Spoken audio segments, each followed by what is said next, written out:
नमस्कार साथियों, स्वागत है आप सभी का जीएसजी के पाठशाला में। मैं हूं नीरज कुमार पांडे। ये जो आप तस्वीरें देख रहे हैं, ईरान से सीधी तस्वीरें बीती रात बुधवार की है। हर जगह ब्लास्ट, धुआं, धूल, मतलब साफ है जंग फिर से शुरू हो चुकी है। अब आप कहेंगे कि ये तो बहुत लंबे समय से चल रहा था, अचानक क्या हुआ? अरे भाई, बीते महीने ही तो अमेरिका और ईरान ने समझौता किया था कि एक दूसरे पर हमला नहीं करेंगे। फिर ये सब क्यों हुआ? और सबसे बड़ा सवाल, अमेरिका के राष्ट्रपति डोनाल्ड ट्रंप ने बयान दिया कि इस्लामिक रिपब्लिक ऑफ जापान ने हम पर 111 मिसाइलें दागी है। मतलब जिस आदमी को ईरान और जापान में फर्क नहीं पता, वो दुनिया की सबसे बड़ी महाशक्ति चला रहा है। तो सोचिए हालात क्या होंगे। तो आज के इस वीडियो में हम जानेंगे 3 चीजें। पहला, 10 जुलाई को असल में हुआ क्या है? चाबहार पोर्ट पर हमला क्यों हुआ? दूसरा, ट्रंप भड़के क्यों है और सीज फायर कैसे टूटा? तीसरा पॉइंट, इसका असर भारत और आपके पैसे पर क्या पड़ेगा? तो वीडियो को अंत तक जरूर देखिएगा। देखिए, मैंने पहले ही बताया था कि ये सीज फायर बहुत टेम्परेरी है और आज वही साबित हो गया। क्या हुआ? बुधवार की देर रात अमेरिका के सेंट्रल कमांड ने ईरान पर एयर स्ट्राइक कर दी। टारगेट क्या थे? दक्षिण ईरान में समुद्र से लगी हुई मेजर सिटीज, जहां आईआरजीसी के बेस हैं, लॉन्च पैड है, डिफेंस इक्विपमेंट है, सबको निशाना बनाया गया। लेकिन सबसे खतरनाक बात क्या है? अमेरिका ने उस रेल ट्रैक को उड़ा दिया जो ईरान को चाइना से जोड़ती है। लगभग 5400 किलोमीटर लंबी तेहरान मशहद रेल लाइन, जो सेंट्रल एशिया से होकर गुजरती है। अब आप सोचोगे रेल लाइन से क्या दिक्कत है? दरअसल ईरान जब ब्लॉक्ड था तो चाइना से ड्रोन, लड़ाकू विमान के पार्ट्स, जरूरी सामान इसी रेल लाइन से आ रहा था। इसी के दम पर ईरान सरवाइव कर रहा था। अमेरिका ने सीधा उसकी सप्लाई चेन काट दी है। और ईरान चुपचाप बैठने वाला था क्या? बिल्कुल नहीं। ईरान ने रिटेलिएशन में कुवैत, बहरीन और कतर में लगे यूएस बेस पर हमले कर दिए। कुवैत में पैट्रियोट सिस्टम, कतर में रडार और बहरीन में फ्यूल डिपो को नष्ट कर दिया। और सबसे बड़ा झटका चाबहार पोर्ट, जहां भारत का निवेश है, जहां हमारी मैरीटाइम ऑब्जर्वेशन यूनिट भी है, उस पर भी हमला हुआ है। मतलब साफ है कि युद्ध फिर से शुरू हो चुका है। अब सबसे बड़ा सवाल, ये सब हुआ क्यों? देखिए, 17 जून को वसोई में अमेरिका और ईरान के बीच शांति समझौता हुआ था। शर्त यह थी कि दोनों शांति से रहेंगे। उसके बाद ईरान ने खामनेई का 7 दिन का जनाजा प्रोग्राम शुरू किया।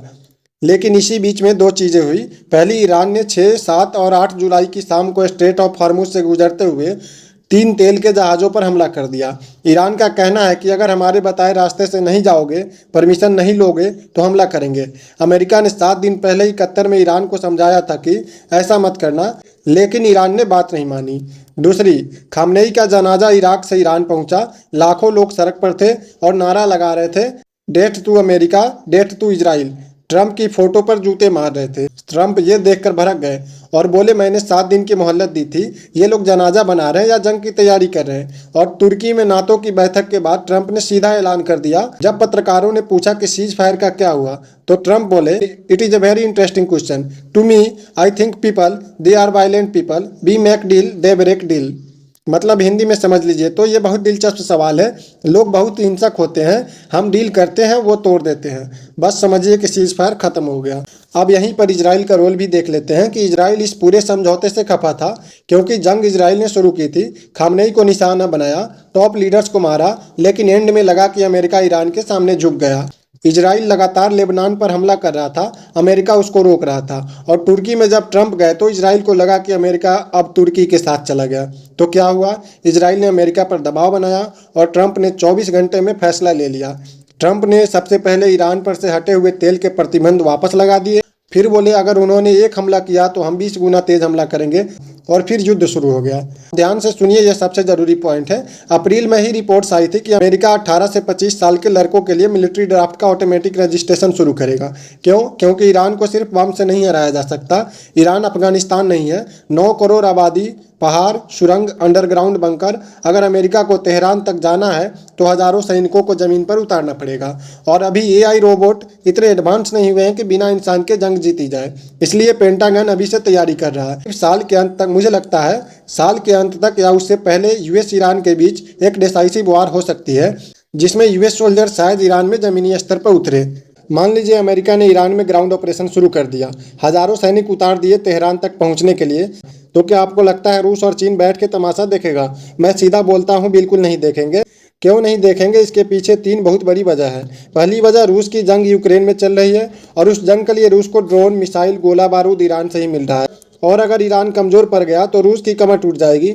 तो रूस ईरान को गिरने नहीं देगा। दूसरी वजह चीन अपनी टोटल एनर्जी इंपोर्ट का 40% हिस्सा इसी मिडिल ईस्ट से लेता है। स्ट्रेट ऑफ हॉर्मुज बंद हुआ तो चीन की फैक्ट्रियां बंद, उसकी इकोनॉमी बैठ जाएगी, इसलिए चीन भी पीछे नहीं हटेगा। तीसरी वजह क्या है? रूस, चीन और ईरान तीनों की एक कॉमन दुश्मनी है और वो है अमेरिका का ग्लोबल वर्चस्व। ये तीनों मिलकर अमेरिका को दुनिया की सबसे बड़ी ताकत की कुर्सी से हटाना चाहते हैं। तो फिर नतीजा क्या होगा? ये लड़ाई अब अमेरिका बनाम ईरान नहीं रहेगी, ये बन जाएगी अमेरिका प्लस इजराइल एक तरफ और दूसरी तरफ ईरान प्लस रूस प्लस चीन। और आज यूरोपीय संघ ने भी आकर ईरान के हमलों की निंदा कर दी। मतलब दुनिया अब साफ साफ दो खेमों में बट गई है। आई बिलीव अगर यही हालात रहे तो ये तीसरे विश्व युद्ध की तरफ पहला कदम साबित हो सकता है और इतिहास गवाह है, जब दुनिया दो खेमों में बढ़ती है तो जंग होना तय है। बात करते हैं भारत की। भारत के लिए सबसे ज्यादा नुकसानदेह है।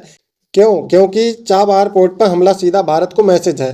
भारत ने अरबों रुपए लगाए हैं वहां और अगर स्ट्रेट ऑफ हॉर्मुज बंद तो भारत का कच्चा तेल $120 बैरल चला जाएगा, जिसका सीधा असर आपके पेट्रोल डीजल पर पड़ेगा। आज इजराइल डिफेंस एयरफोर्स के सीनियर अधिकारी ने प्रेस में आकर कहा है कि हमने 13 जून को ईरान के बड़े न्यूक्लियर ठिकानों पर बम गिराए थे, इस्फहान, फोर्डो और नातांज में। लेकिन बम गिराने के बाद जब हम अंदर गए तो वहां मिला क्या? कुछ नहीं। मतलब ईरान अपना सबसे खतरनाक माल 60% वाला एनरिच्ड यूरेनियम पहले ही वहां से शिफ्ट कर चुका था। अब वो मलबे के नीचे दबा पड़ा है और उसका निकालना लगभग नामुमकिन है। यही वजह है कि बातचीत टेबल पर अटकी हुई है। ईरान की मांग साफ है, हमें अपना सिविल न्यूक्लियर प्रोग्राम चाहिए और हमें इनरिचमेंट करने का हक दो। और अमेरिका का स्टैंड भी साफ है, जीरो इनरिचमेंट, 1% भी नहीं। जब तक ये पेंच नहीं सुलझता तब तक शांति नहीं होगी, न समझौता। और यही वजह है कि ट्रंप को लगा अब बातचीत से कुछ नहीं होगा, सीधा एक्शन लो। तो साथियों, आज के लिए बस इतना ही। आपको क्या लगता है ये जंग रुकेगा, तीसरे विश्व युद्ध की शुरुआत हो जाएगी? कमेंट में ज़रूर बताइए। वीडियो पसंद आई हो तो लाइक करिए और शेयर कर दीजिए और ऐसे ही दमदार एनालिसिस के लिए जीएसजी के पाठशाला को सब्सक्राइब कर लीजिए। मिलते हैं अगले वीडियो। धन्यवाद। जय हिंद, जय भारत।